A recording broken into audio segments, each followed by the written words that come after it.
সুপ্রিয় দর্শক আসসালামু আলাইকুম। আজকে আমি রান্না করব পুঁইশাকের ফল দিয়ে আলু ভাজি।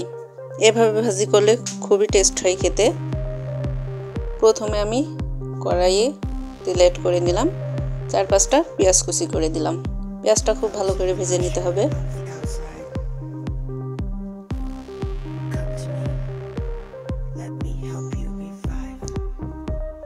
এবার আমি লঙ্কা চিড়ে দিলাম কয়টা, আর একটু ভেজে নেব।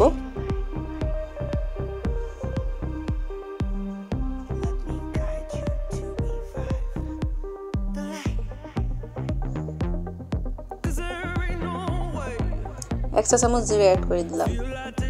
জিরাটা দিয়ে আর একটু খুব ভালো করে ভেজে নেব। আজকে আমি পানি ছাড়া এই ভাজিটা করব। এবার আমি আলু আর পুঁইশাকের ফলটা অ্যাড করে দিলাম।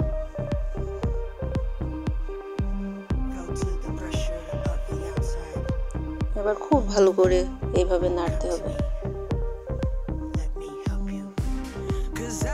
কোনো পানি ইউজ করব না, তেল দিয়ে এটা ভেজে নেব। এইভাবে যদি আপনারা ভাজেন খেতে দুর্দান্ত লাগে।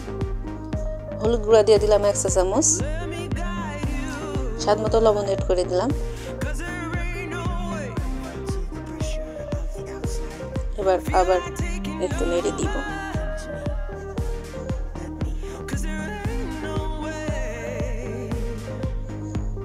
এবার ঢেকে দিব। এইভাবে ঢেকে ঢেকে খুব ভালো করে আমি ভেজে নিয়েছি, আর ভাজাটা প্রায় রেডি।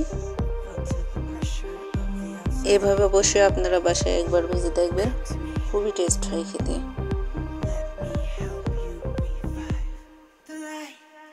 ভাজিটা ভাজা শেষ।